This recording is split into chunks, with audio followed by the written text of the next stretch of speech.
Women organizations in Manipur are claiming that free movement in national highways of Manipur is a hoax.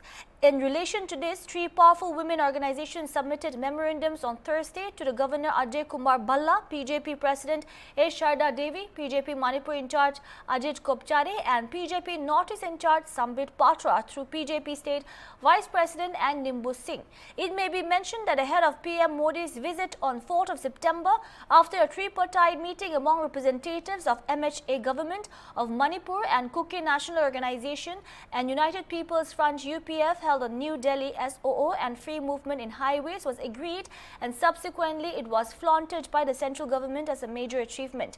Representatives of the three organizations, Imaji Meda, People's Progressive Alliance Manipur and the Awangsek Maikanpa Nupi Lop voiced their concern and recently signed SOO agreement between Kuki militant groups and the government of India.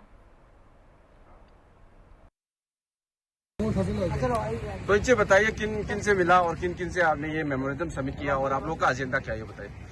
आज सितंबर 11 तारीख हम लोग का demand तो 5 तारीख से शुरू किया है सिविल प्रोटेस्ट। तो आज आ रहा है कि गवर्नर को वो एक मेमोरेंडम देने के लिए और पार्टी प्रेसिडेंट को भी, और कल जो आया था ना नॉर्थ ईस्ट इंचार्ज और वो प्रेसिडेंट नॉर्थ ईस्ट का, वो दोनों को भी देने के लिए आया था, क्योंकि हमारा मांग था वो 5 तारीख से हम लोग सिविल प्रोटेस्ट कर रहा है।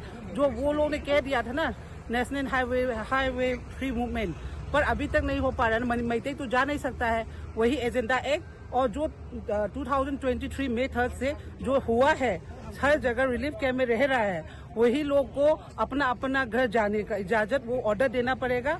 और बाकी जो सितंबर 4 को वो लोग ने एक्सटेंशन किया था, वो वाला जो भी बातचीत हुआ था लास्ट मूवमेंट में, बातचीत होने के बाद एक्सटेंड होने के बाद वो लोग का अलग तरीके से मैतेई को जा नहीं सकता है, बफर जोन रहना पड़ेगा, सेपरेट एडमिनिस्ट्रेशन ऐसा ही रहना पड़ेगा। मतलब जो स्टेटमेंट लिया था वो गलत तरीके से वो लोग नहीं निकाल रहा था। तो इस का एक्सटेंशन होना बहुत गलत बात है, क्योंकि आप सपोज देखो हम दोनों बातचीत करेगा, बैठकर बातचीत और करेगा, बाद में कुछ और बढ़ेगा, तो उस टाइम में जो लिया वाला सोल्यूशन, उस टाइम में जो लिया वाला डिस्कस वो एक्सेप्टेबल होगा नहीं होगा ना। इस तरह का हम लोग मांग है, 3 मांग कर रहा हूँ प्राइम मिनिस्टर को, हमारे गवर्नर के थ्रू से और पार्टी प्रेसिडेंट के थ्रू से, क्योंकि जनता तो मिलने नहीं देगा, क्योंकि वो टाइम आ रहा है 2 घंटा के लिए आ रहा है। 2 घंटा में मणिपुर का सिचुएशन कैसे सोल्व करेगा?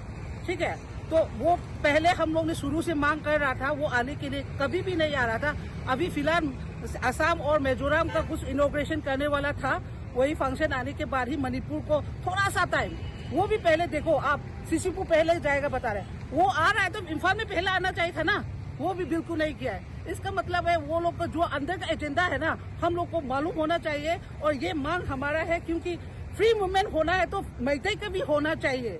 ये ऑर्डर पक्का देना पड़ेगा, नहीं देगा तो नेक्स्ट दिन हम लोग क्या करेगा कुछ समझ नहीं आएगा, वो भी अपने आप पता चल जाएगा क्या हो सकता है। ये फ्री मूवमेंट जो है वो सरकार तो कह रही है कि वो खोल दिया, रास्ता खोल दिया। अरे आप खुद बैठे हैं, आप जा पा रहे हैं क्या? मीडिया होने से भी जा पा रहे हैं क्या?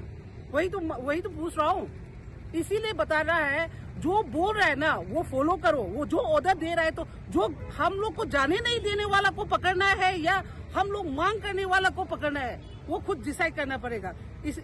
कभी कभी लगता है ये सेंट्रल लोग ना, प्राइम मिनिस्टर हो, होम मिनिस्टर हो और डिफेंस मिनिस्टर हो, जो भी हो, हमारा जो कुकी मिलिटेंट वही के नीचे में रह रहा है, ऐसा भी लगता है हम तो। इसीलिए अच्छा नहीं है, वो संविधान के अंदर में बैठ रहा है, भारत संविधान के, तो बिल्कुल अच्छी तरह से फॉलो करना चाहिए। हर प्रजा उसका सुरक्षा करना उसका काम है।